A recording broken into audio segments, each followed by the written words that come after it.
bangsa-bangsa bersyukur padamu ya Allah. Kiranya bangsa-bangsa semua bersyukur hanya padamu.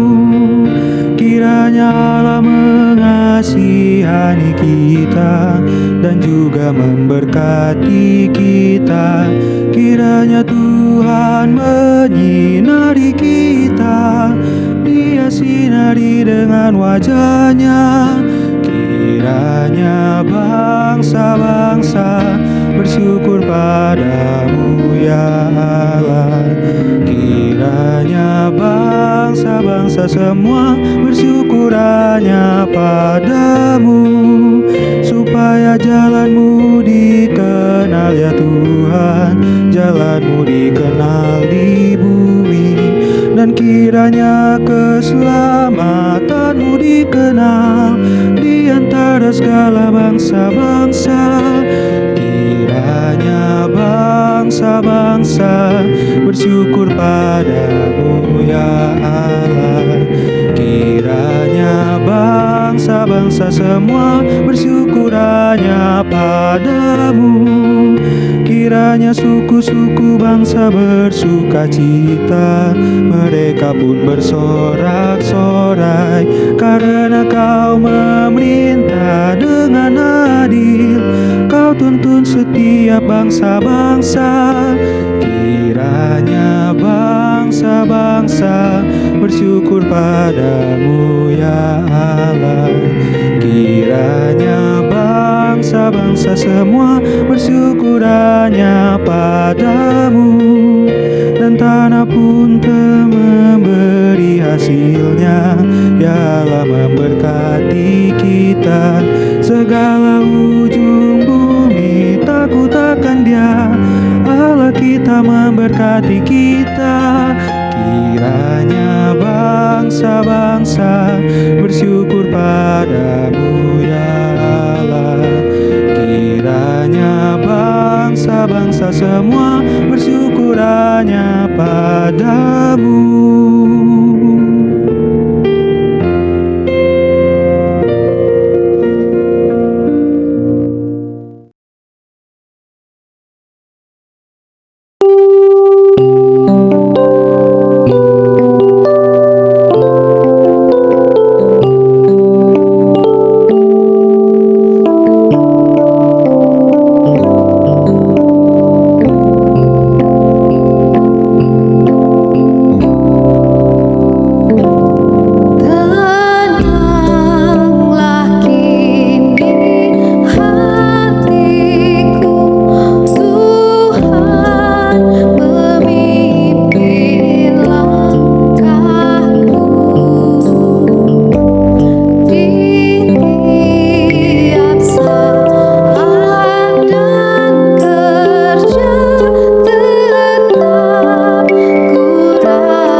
berseru sepanjang hari.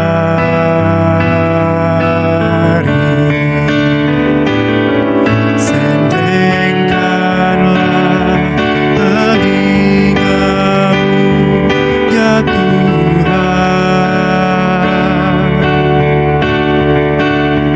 Pasanglah telinga pada doaku.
Jemaat dan simpatisan GKI Harapan Indah yang saya kasihi, Shalom.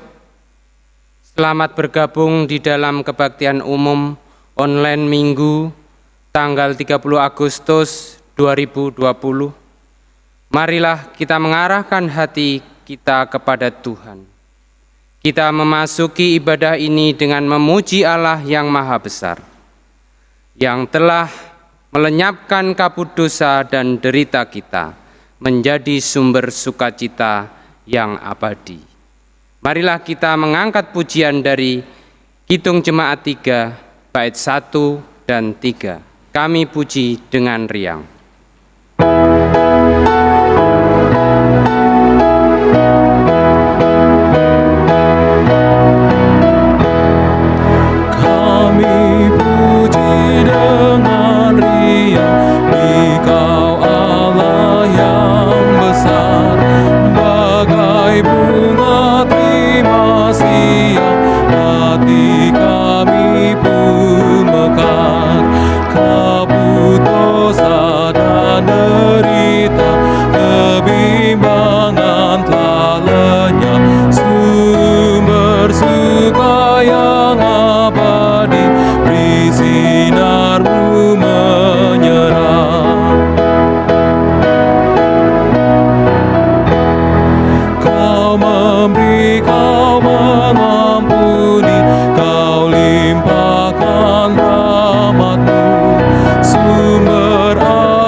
Jemaat sekalian, marilah kita memulai ibadah ini dengan pengakuan bahwa pertolongan kita adalah dalam nama Tuhan yang menjadikan langit dan bumi.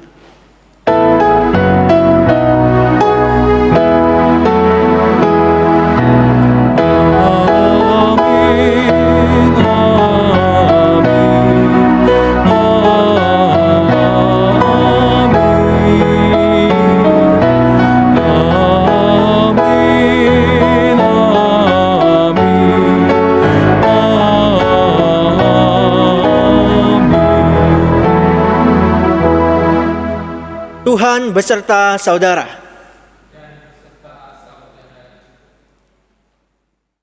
Memahami apa yang dipikirkan Allah adalah sebuah keniscayaan bagi setiap kita yang telah memutuskan untuk percaya dan mengikut Yesus sebagai Tuhan dan Juru Selamat. Untuk memahami apa yang dipikirkan dan dikehendaki Allah, memerlukan kepekaan, kerendahan hati, penyangkalan diri, dan tekad untuk terus mencari kehendaknya melalui doa dan mempelajari firman-Nya dengan sungguh-sungguh. Hikmat Tuhan tidak terselami oleh akal budi manusia, dan ini merupakan proses yang terus-menerus berlangsung di sepanjang kehidupan kita. Mari kita memuji Tuhan bersama-sama dengan guru sekolah minggu GKI Harapan Indah yang akan menaikkan pujian bagi Tuhan. Ku kagum hormat akan Engkau.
Marilah kita datang kepada Tuhan untuk mengaku segala dosa dan pelanggaran kita. Kita awali dengan doa pengakuan secara pribadi.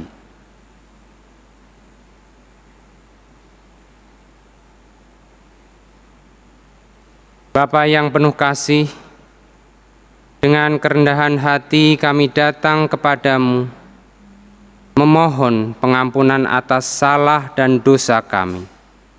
Sebagai umat yang telah Engkau pilih dan Engkau selamatkan, kami belum benar-benar memahami apa yang Engkau pikirkan dan kehendaki. Kami lebih sering berjalan dengan mengandalkan logika dan jalan pikiran kami yang sempit dan terbatas. Kami tidak mampu menyelami rancangan-rancangan Tuhan yang besar dan indah dalam hidup kami.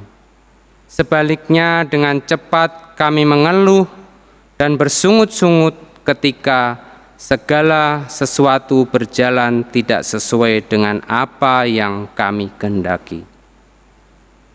Ampunilah kami ya Tuhan, nyatakan kehendak-Mu dan jadikan apa yang Engkau mau. Di dalam nama Tuhan Yesus kami berdoa. Amin.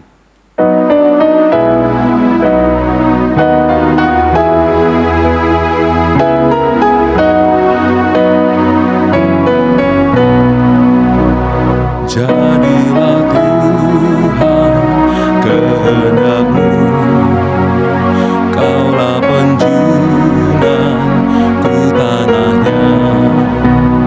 Bentuklah aku sesuka-Mu, kan ku nantikan dan berserah.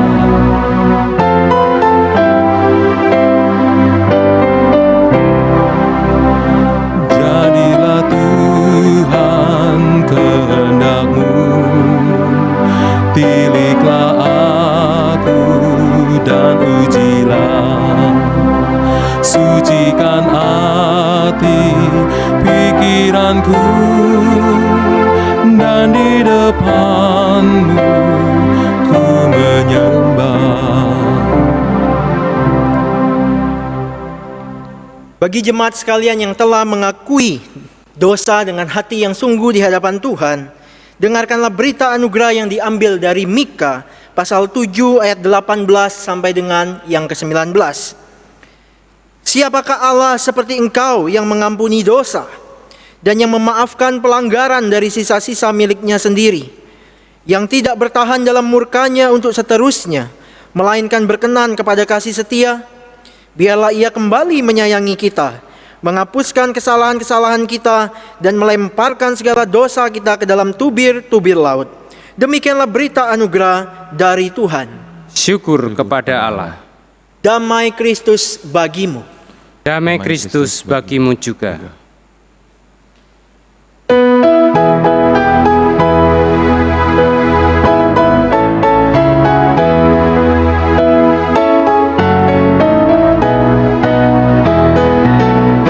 Lama ku enggan mengikut jalan Tuhan, hanya turut hawa nafsu diriku, serta ku memandang penebus di salib. Aku berserah kepada Rajaku. Iring kehendak-Mu kali sungguh indah, ada damai hilanglah keluh kesah. Jiwa dapat berteduh dalam naungan Tuhanku, dan merasa perhentiannya.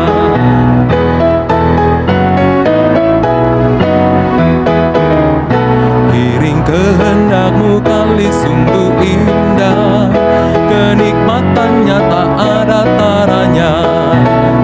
Takkan cukup lidahku memuji Dia yang telah bagiku membuka sorganya. Iring kehendak-Mu kali sungguh indah, ada damai hilanglah keluh kesah. Jiwa dapat berteduh dalam naungan Tuhanku dan merasa perhentiannya.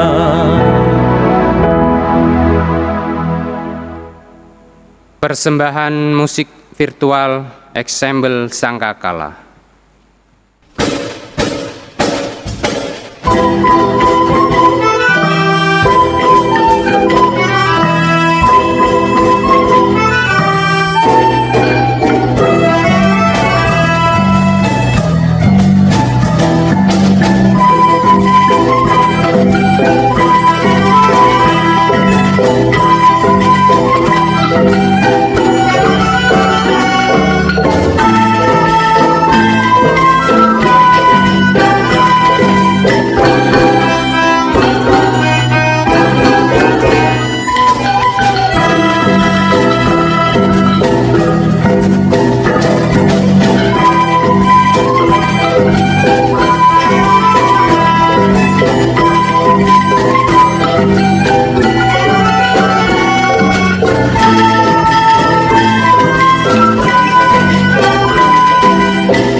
Terima kasih kepada Ensemble Sangkakala yang telah menyampaikan pujian bagi Tuhan.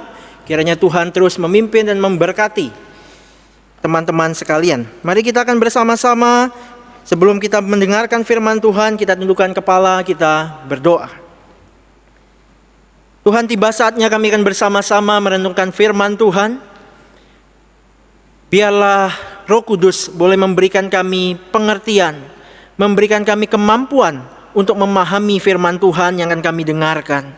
Terlebih ya Tuhan, beri kami kemampuan untuk boleh mempraktekkannya dalam kehidupan kami sehari-hari, ketika di dalam kehidupan kami muncul begitu banyak pertanyaan. Kiranya Tuhan boleh tolong hamba-Mu dengan segala keterbatasan ini, menyampaikan firman Tuhan pada pagi hari ini. Dalam nama Tuhan Yesus kami berdoa. Amin. Bacaan firman Tuhan hari ini terambil dari Yeremia, pasal yang ke-15, ayat 15 sampai dengan 21. Saya akan membacakan bagi Bapak Ibu sekalian. Engkau mengetahuinya ya Tuhan. Ingatlah aku dan perhatikanlah aku. Lakukanlah pembalasan untukku terhadap orang-orang yang mengejar aku. Janganlah membiarkan aku diambil karena panjang sabar-Mu. Ketahuilah bagaimana aku menanggung celaan oleh karena Engkau. Apabila aku bertemu dengan perkataan-perkataan-Mu, maka aku menikmatinya. Firman-Mu itu menjadi kegirangan bagiku dan menjadi kesukaan bagiku. Hatiku, sebab nama-Mu telah diserukan atasku, ya Tuhan Allah semesta alam. Tidak pernah aku duduk beria-ria dalam pertemuan orang-orang bersenda gurau. Karena tekanan tangan-Mu aku duduk sendirian, sebab Engkau telah memenuhi aku dengan geram. Mengapakah penderitaanku tidak berkesudahan dan lukaku sangat payah? Sukar disembuhkan? Sungguh, Engkau seperti sungai yang curang bagiku, air yang tidak dapat dipercayai. Karena itu beginilah jawab Tuhan. Jika engkau mau kembali, aku akan mengembalikan engkau menjadi pelayan di hadapanku. Dan jika engkau mengucapkan apa yang berharga dan tidak hina, maka engkau akan menjadi penyambung lidah bagiku. Biarpun mereka akan kembali kepadamu, namun engkau tidak perlu kembali kepada mereka. Terhadap bangsa ini, aku akan membuat engkau sebagai tembok berkubu dari tembaga. Mereka akan memerangi engkau, tapi tidak akan mengalahkan engkau. Sebab aku menyertai engkau untuk menyelamatkan dan melepaskan engkau. Demikianlah firman Tuhan. Aku akan melepaskan engkau dari tangan orang-orang jahat dan membebaskan engkau dari genggaman orang-orang lalim. Demikianlah firman Tuhan, berbahagialah mereka yang tidak hanya mendengarkan tapi juga memelihara dan melakukan firman itu dalam hidupnya. Haleluya. Haleluya,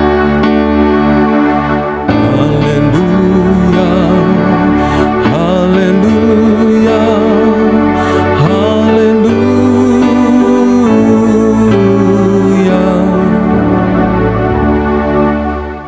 Selamat pagi Bapak Ibu sekalian dimanapun Bapak Ibu berada.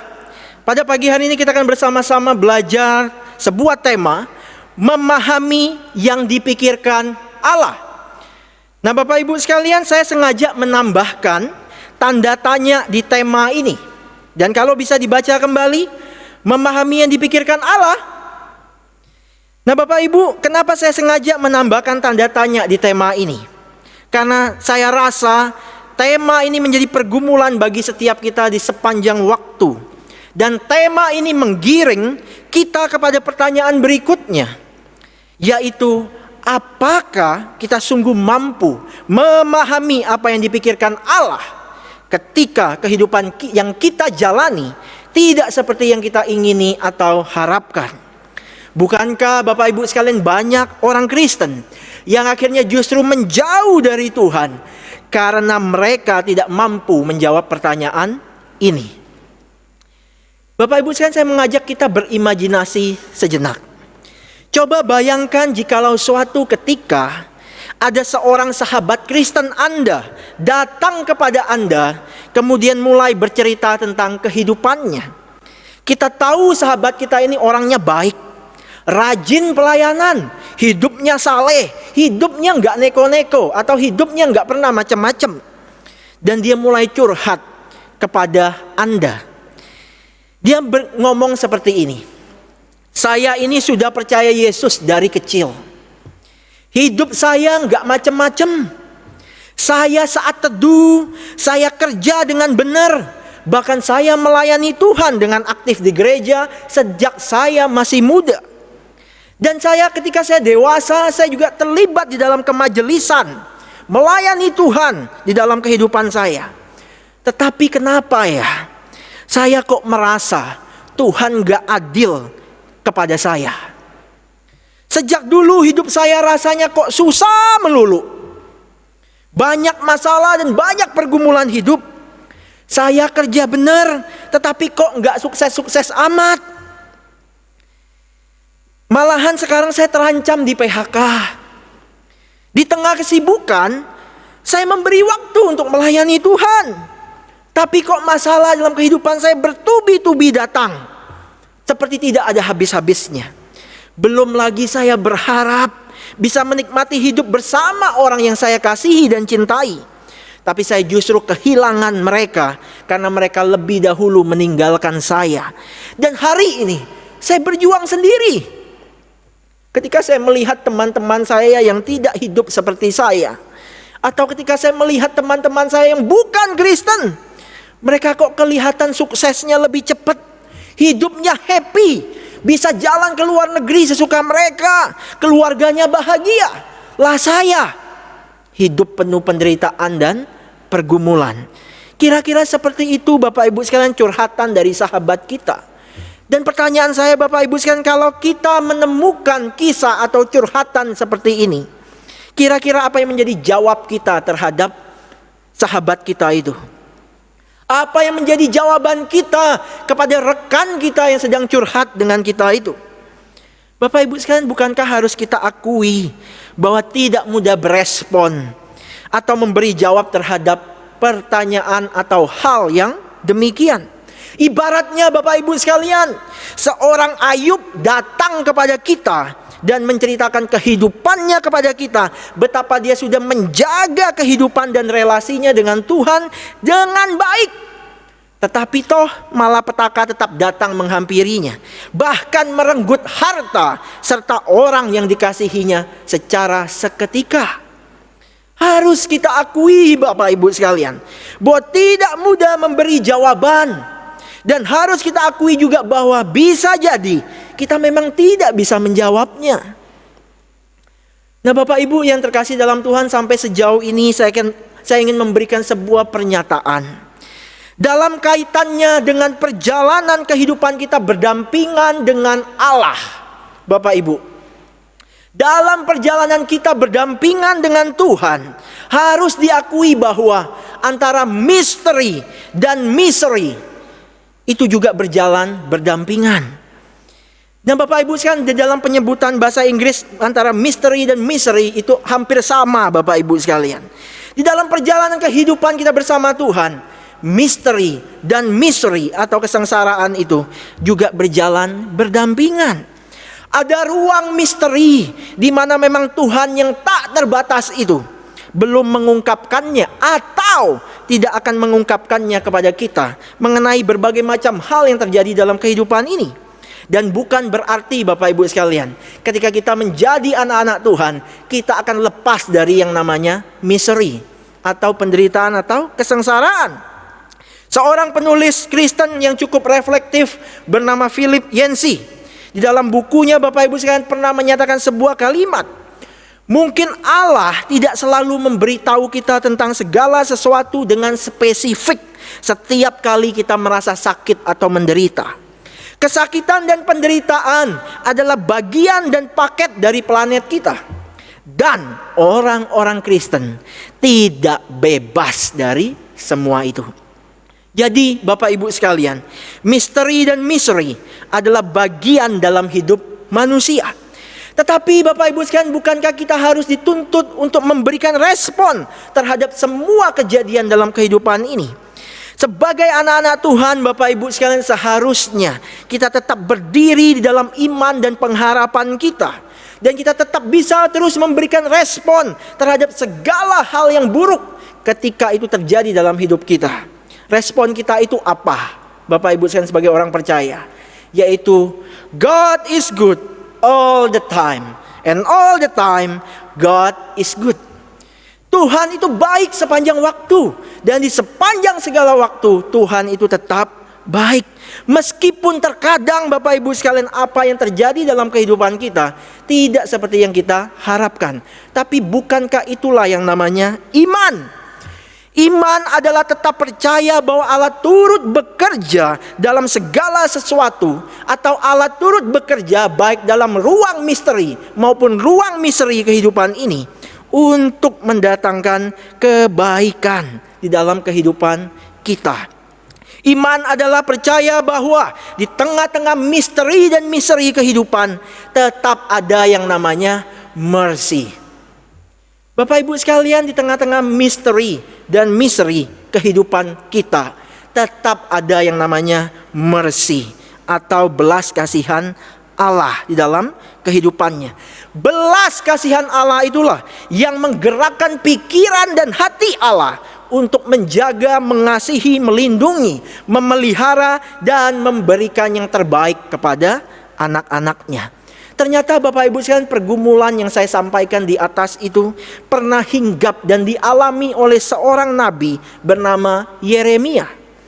Bapak Ibu sekalian, Nabi Yeremia melayani di suku Yehuda pada saat keadaan bangsa Yehuda mengalami kemerosotan moral yang dahsyat. Tentunya gelar nabi itu menunjukkan bahwa dia orang yang baik. Dia orang yang gak macem-macem. Dia taat kepada Allah, Bapak Ibu sekalian. Tetapi Bapak Ibu sekalian, karena tugas yang berat ini, tugas yang diberikan Allah kepada dia sebagai penyambung lidah Allah untuk menegur, membongkar, memperbaharui pola kehidupan bangsa Yehuda. Tetapi Bapak Ibu sekalian, apa yang dia lakukan tidak mendapatkan feedback atau timbal balik yang sesuai dengan yang dia harapkan. Tetapi justru Bapak Ibu sekalian, ketika Yeremia menegur bangsa Yehuda, mereka justru menolak teguran itu, bahkan mengancam Yeremia dan akan membunuh Yeremia. Nah Bapak Ibu sekalian, Yeremia menegur bangsa Yehuda yang telah menyimpang dari jalan Allah. Tetapi justru Yeremia diperlakukan dengan begitu jahat, dengan begitu tidak bermoral.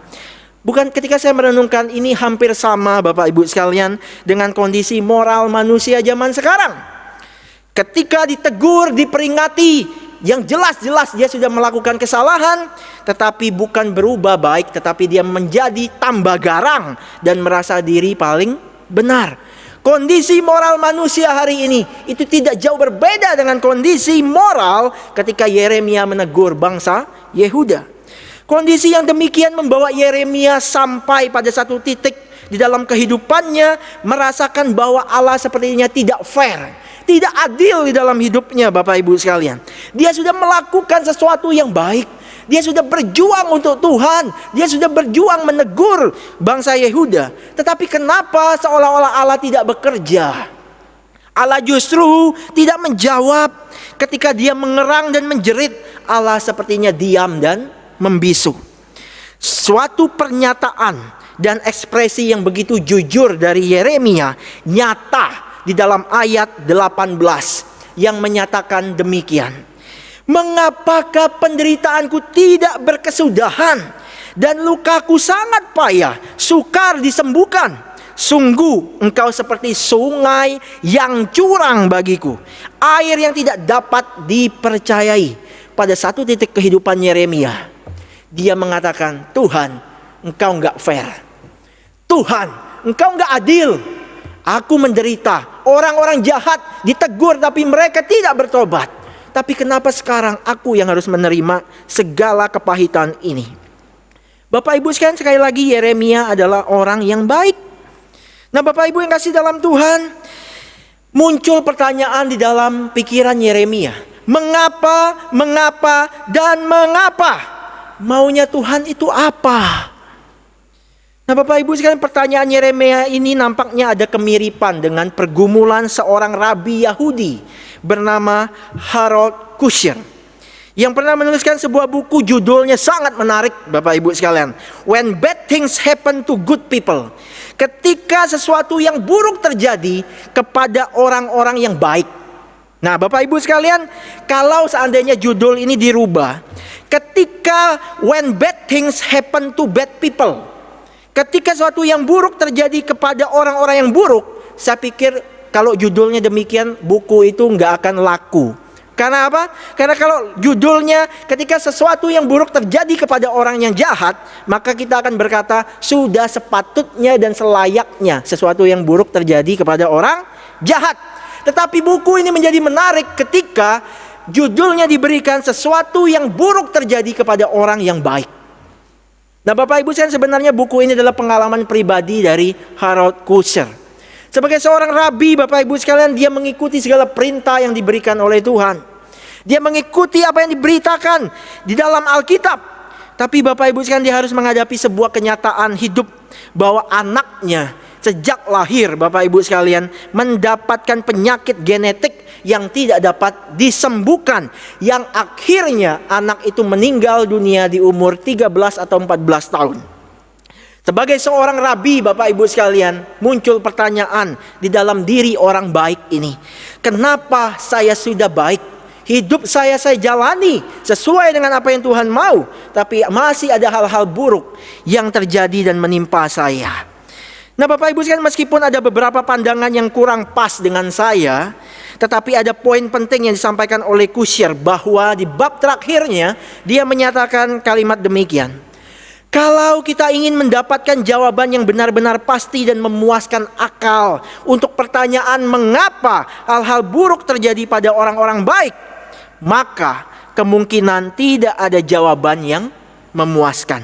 Dengan kata lain Bapak Ibu sekalian, Kusher secara tidak langsung mengakui bahwa ada ruang bagi misteri dan misery dalam kehidupan ini. Kemudian Bapak Ibu sekalian, dalam kaitannya dengan tema kita hari ini, apa yang menjadi respon kita di dalam usaha kita memahami apa yang dipikirkan Allah berdasarkan kisah Yeremia dan pengalaman hidup Kusir ini.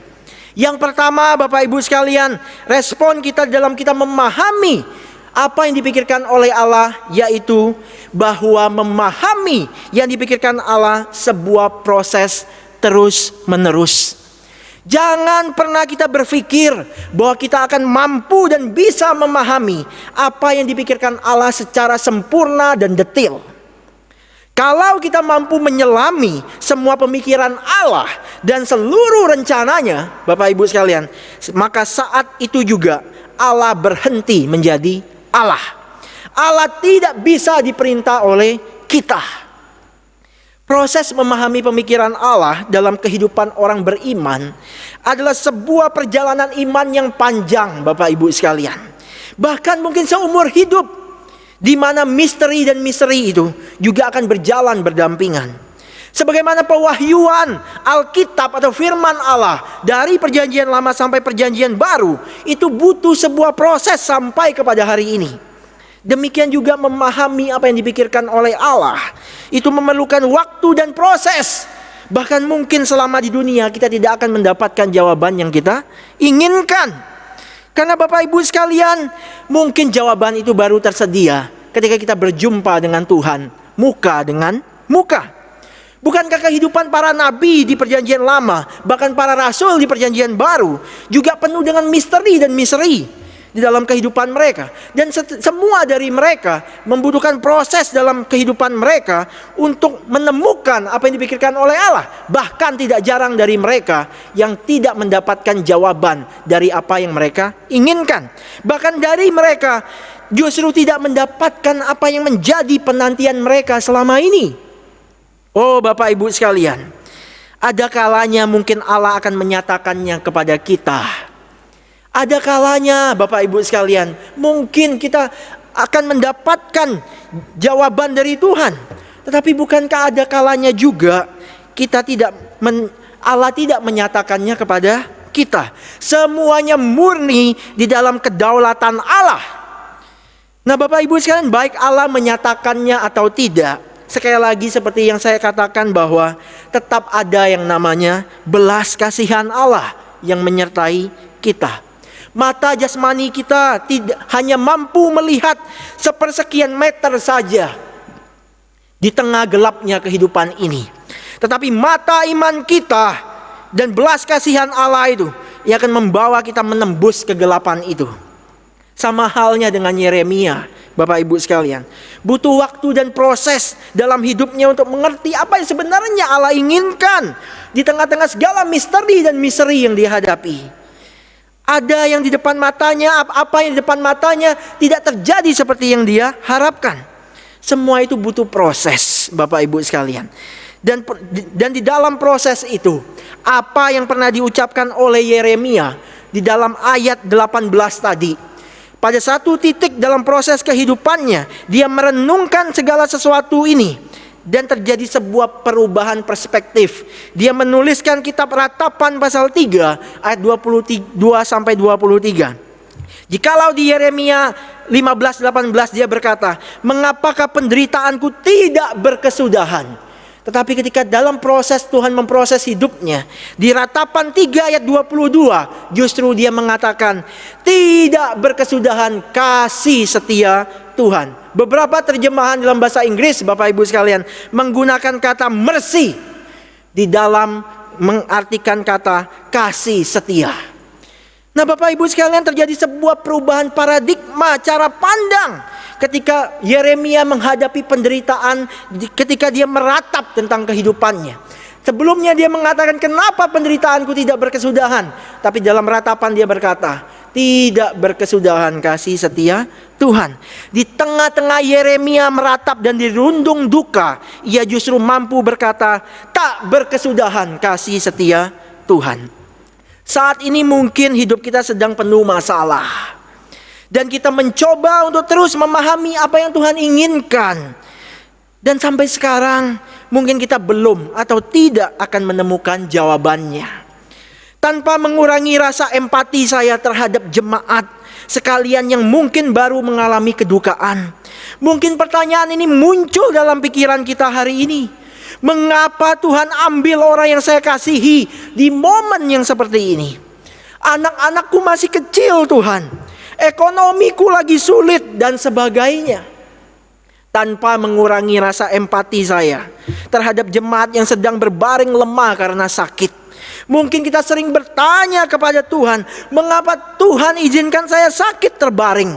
Padahal saya sudah jadi anak Tuhan yang taat. Sebelum saya sakit, saya giat melayani Tuhan. Saya menjalani hidup saya nggak macem-macem. Tanpa mengurangi rasa empati saya terhadap jemaat sekalian yang mungkin terkena efek penurunan ekonomi akibat COVID-19 ini. Mungkin pertanyaan dalam hati kita juga muncul. Mengapa Tuhan di saat saya butuh pendapatan lebih, sekarang pemasukan saya justru menurun, bahkan tidak ada. Padahal saya kerja nggak macem-macem Tuhan. Saya melakukan semuanya dengan benar. Tapi kenapa, dan kenapa? Bapak Ibu sekalian, izinkan saya mengatakan, jangan menyerah. Jangan tinggalkan imanmu dan percayalah bahwa Tuhan berdaulat atas hidup kita. Mari kita terus ingat dan yakin bahwa Allah yang berdaulat itu menaruh belas kasihannya kepada kita di tengah-tengah segala penderitaan atau pergumulan kita. Percayalah, di tengah penderitaan kita yang bisa jadi tidak ada habisnya sekarang ini, selalu ada kasih setia Tuhan yang juga tidak akan pernah habisnya di dalam kehidupanmu, bahkan selama-lamanya. Setiap kita masuk dalam sebuah proses yang Allah tetapkan bagimu dan bagiku, tetaplah teguh. Kemudian Bapak Ibu sekalian, yang kedua, dari apa yang menjadi respon kita dalam usaha kita memahami apa yang dipikirkan Allah ketika situasi gelap dan kita tidak tahu apa yang harus kita lakukan, bahkan kita berdiri seolah-olah di persimpangan jalan untuk memilih. Ingatlah poin yang kedua ini Bapak Ibu sekalian. Arahkan hatimu bukan kepada isi otak Allah, tetapi arahkanlah hati dan pikiranmu kepada isi hati Allah. Bapak Ibu sekalian, Allah yang tidak terbatas itu pasti memiliki otak yang tidak terbatas. Dan kita yang terbatas ini tidak akan mungkin bisa mengerti isi pikiran Allah secara sempurna. Ketika hidup dipenuhi dengan misteri dan misery, mari arahkan hati dan pikiran kita bukan kepada isi otak Allah, melainkan isi hatinya Allah. Hati Allah berarti kita fokus kepada janji-janjinya, bahwa Ia tidak akan membiarkan kita berjuang sendirian dan tidak akan membiarkan badai itu terus mengamuk. Percayalah Bapak Ibu sekalian, baik otak dan hati Allah yang tidak terselami itu tidak akan pernah merancangkan sebuah kejahatan dalam hidup kita, melainkan mendatangkan kebaikan. Hal itulah yang terjadi dalam diri Yeremia. Ia mungkin tidak dapat terima dengan apa yang terjadi dalam hidupnya, tapi ia diajak untuk melihat isi hati Allah.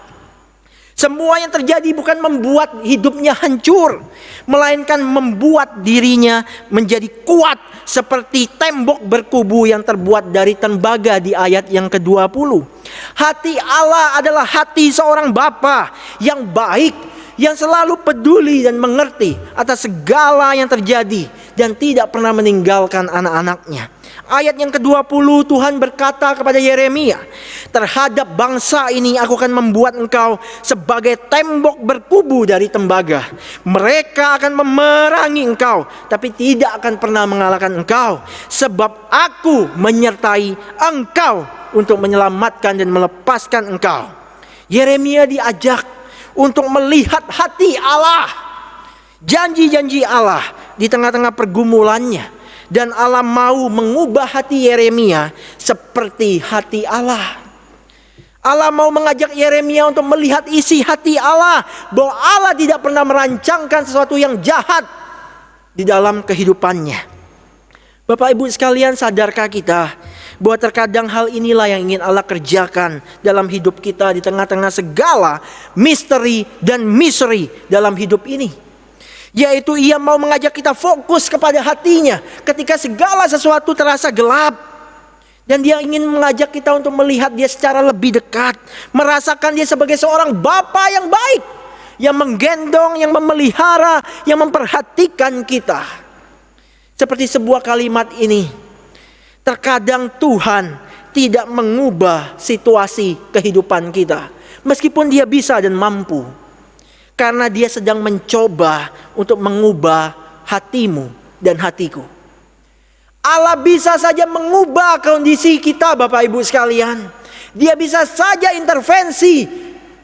Tetapi terkadang Bapak Ibu sekalian, dia punya fokus yang lain.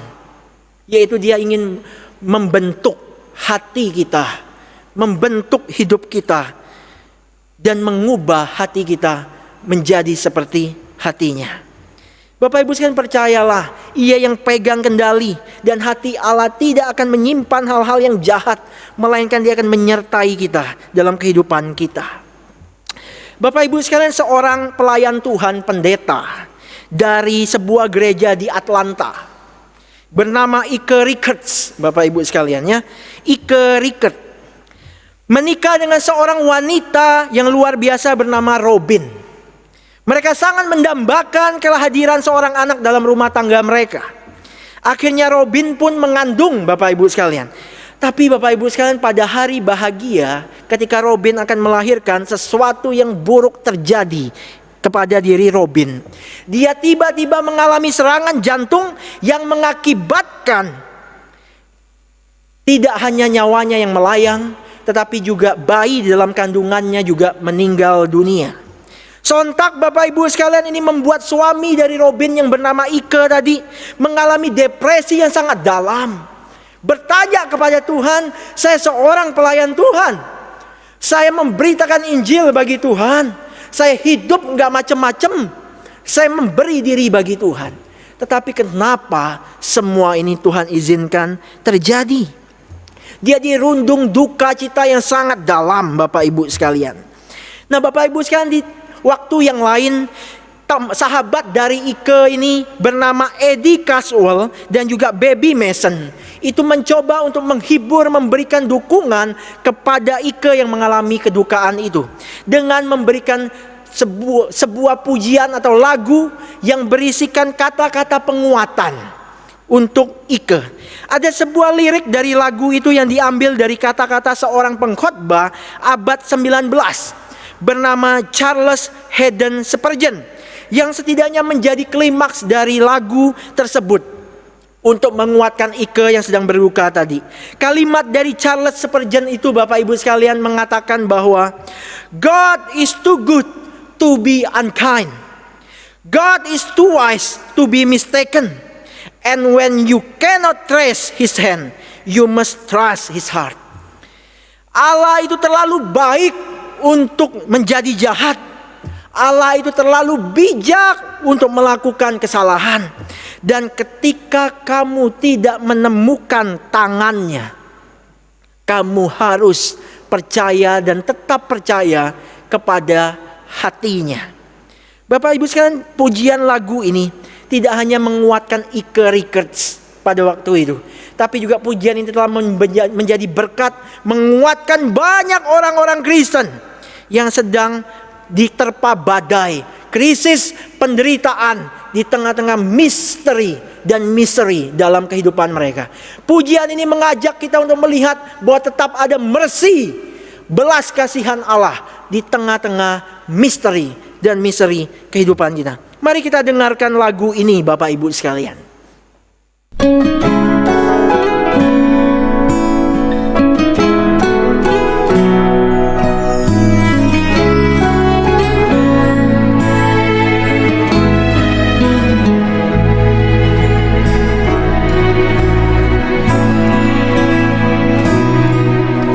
All things work for our good,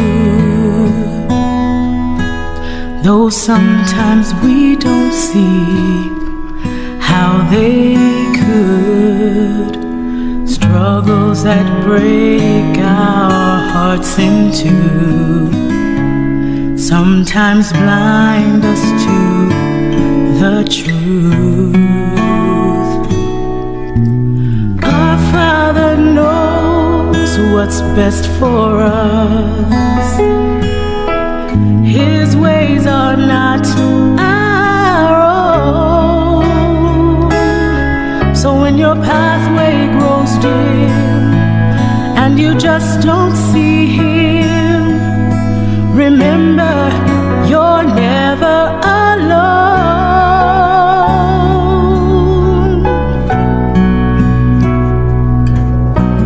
God is too wise to be mistaken. God is too good to be unkind.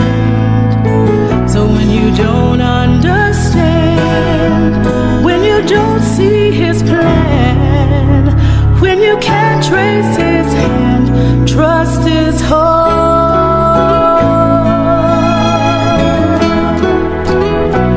Trust his heart.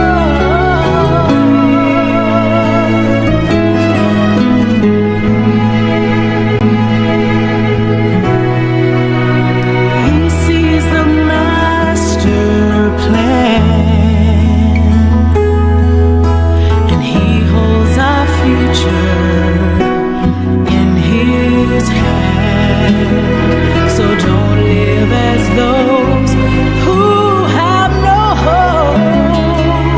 All our hope is found in him. We see the present clearly, but he sees the first and the last.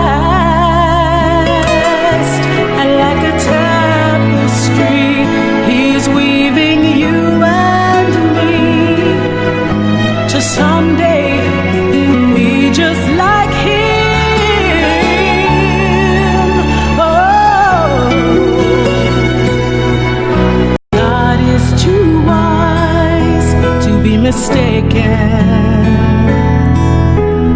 God is too good to be unkind. So when you don't understand, when you don't see his plan, when you can't trace his hand, trust his heart.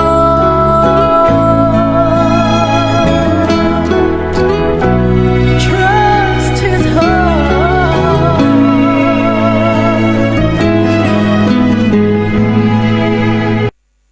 Jemaat sekalian, tahun ini bisa dikatakan adalah tahun kejutan bagi kita. Sekaligus mungkin menjadi tahun misteri dan misery bagi kita atau sebagian kita. Bulan Agustus mungkin menjadi bulan misteri dan misery bagi sebagian kita. Karena begitu banyak gejolak terjadi dalam hidup kita. Hari ini adalah minggu terakhir di bulan Agustus. Dan kita akan menapaki bulan September dengan penuh misteri juga. Tapi saudara-saudara, ingatlah bahwa Allah tidak pernah meninggalkan kita. Dan percayalah bahwa isi otak Allah dan isi hatinya tidak pernah merancangkan sebuah kejahatan, melainkan kebaikan bagi setiap kita. Dan selalu ada belas kasihan Allah atau mercy of God yang menyertai hidupmu dan hidupku. Selamat menapaki hari bersama Tuhan. Amin.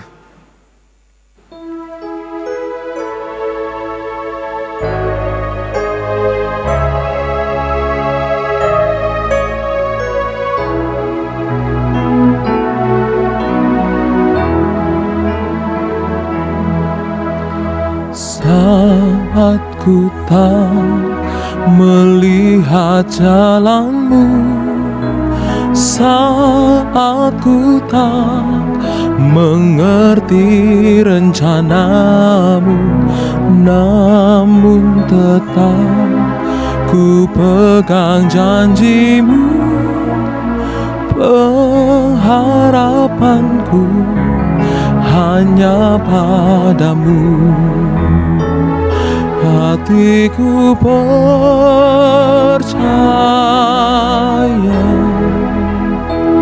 hatiku percaya, hatiku percaya, selalu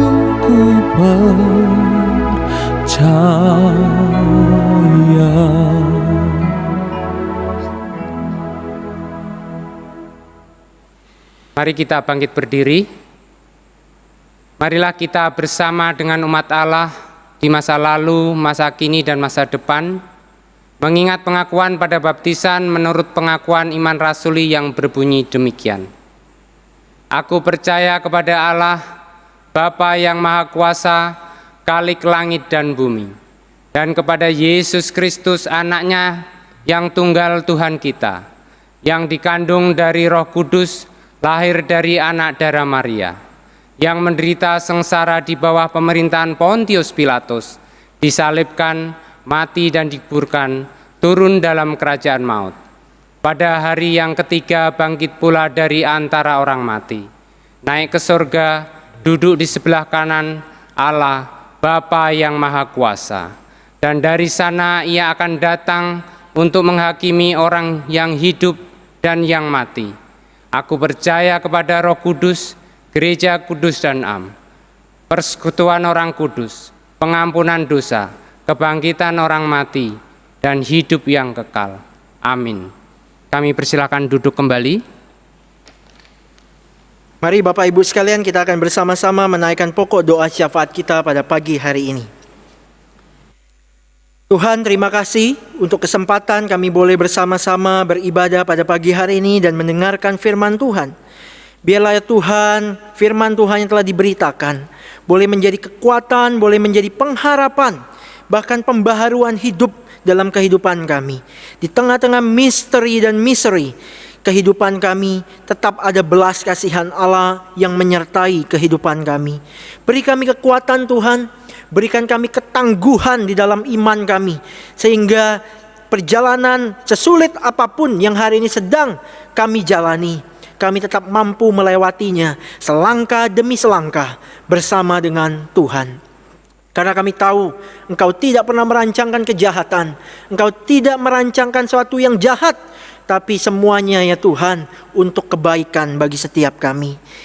Terima kasih Tuhan, dan kami terus berdoa untuk jemaat-jemaat Tuhan dimanapun mereka berada.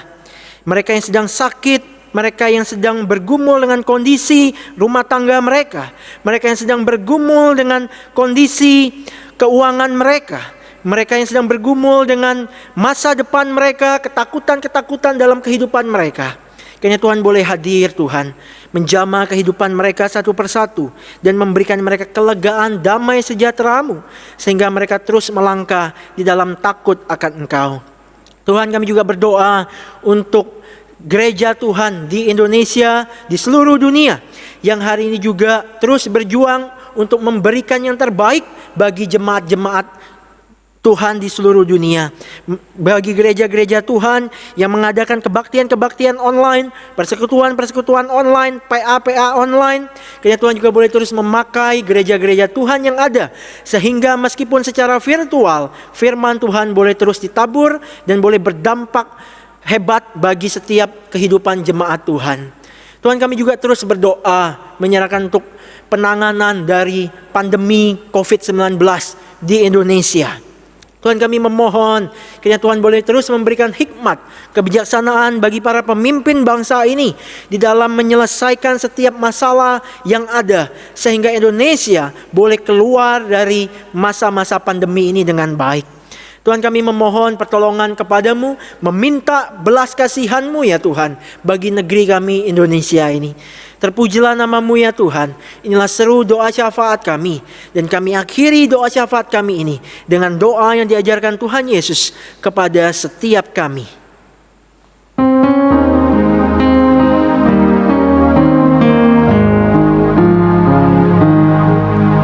Bapa kami yang ada di surga, dimuliakanlah nama-Mu, datanglah kerajaan-Mu, jadilah kehendak-Mu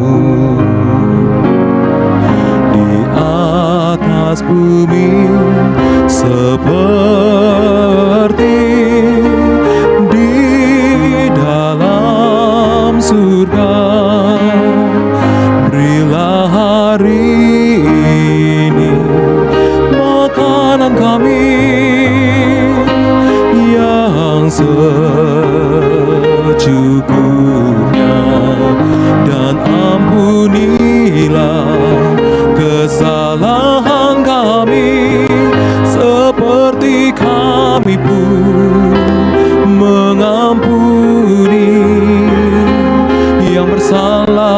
kepada kami, dan jangan biarkan kami jatuh di dalam pencobaan,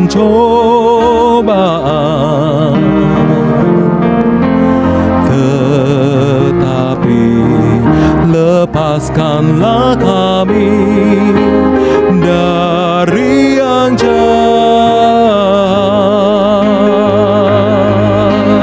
Kau mempunyai kerajaan dan kuasa, kemuliaan selamanya.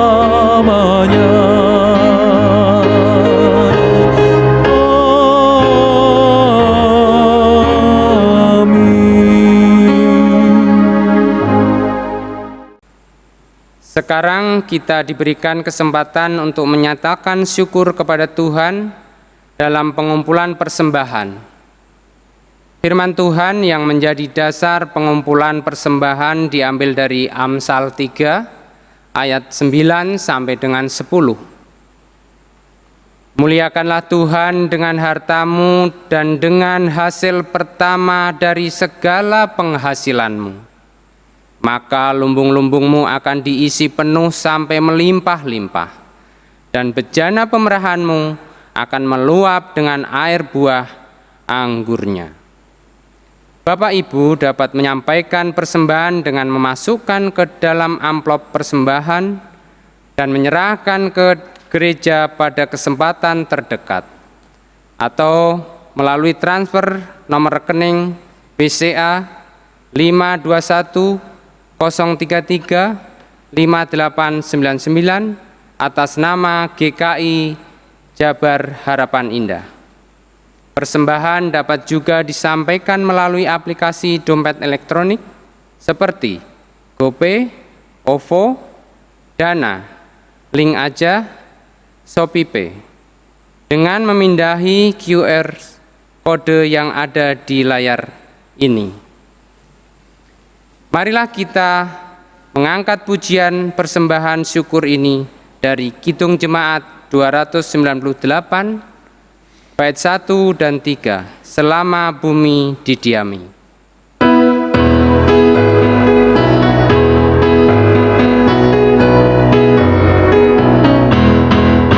Selama bumi didiami, berbunga terus berbuah baik, Engkau ya Allah Bapa kami sembah syukur padamu naik.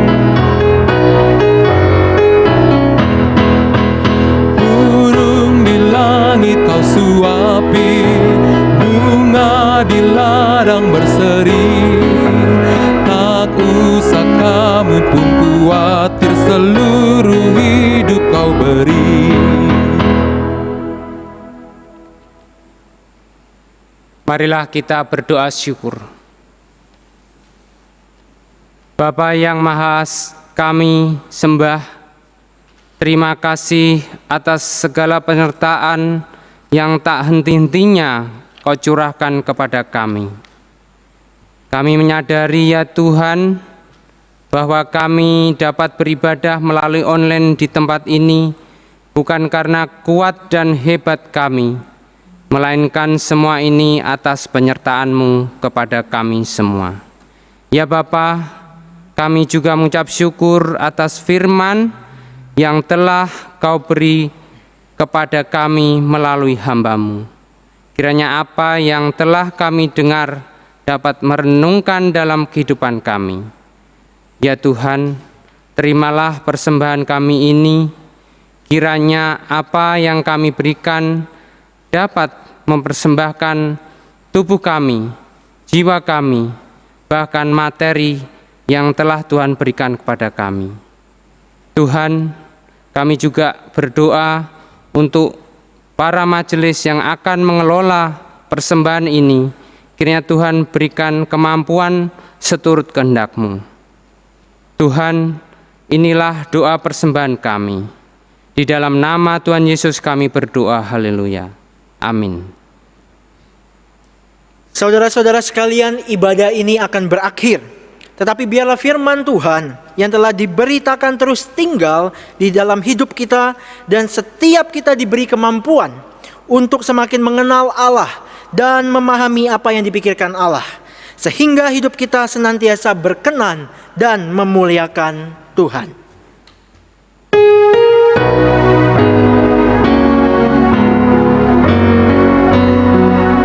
Ya Allah, kasih-Mu besar, lebih besar dari segala, tiada terduga dalamnya, tiada terjangkau luasnya. Ya Yesus, kasih-Mu besar, lebih besar dari segala, hidup kekal Engkau beri, dan aku hidup berseri. Dalam doa aku bersyukur atas limpah kasih-Mu. Ajar aku mengasihi-Mu dan sesama manusia.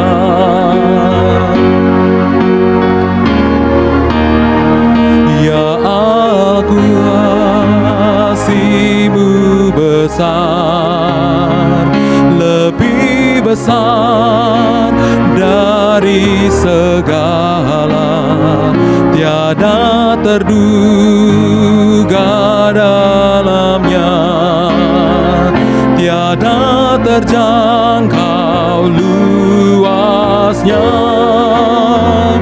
Ya Yesus, kasih-Mu besar, lebih besar dari segala, hidup kekal Engkau beri, dan aku hidup berseri.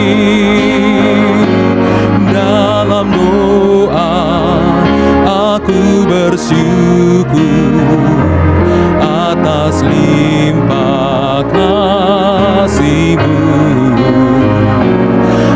Ajar aku mengasihi-Mu dan sesama manusia. Jemaat sekalian, arahkanlah hatimu kepada Tuhan. Kami mengarahkan hati kami kepada Tuhan. Jadilah saksi Kristus. Syukur kepada Allah, Terpujilah Tuhan. kini dan selamanya. Terimalah berkat daripadanya.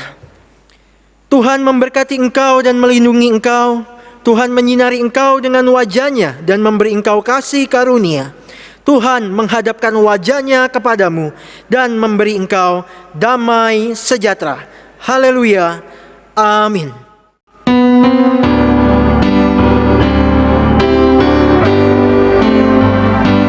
Haleluya, haleluya, haleluya, amin. Di setiap kata dan karyaku, haleluya, amin.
terduga dalamnya, tiada terjangkau luasnya.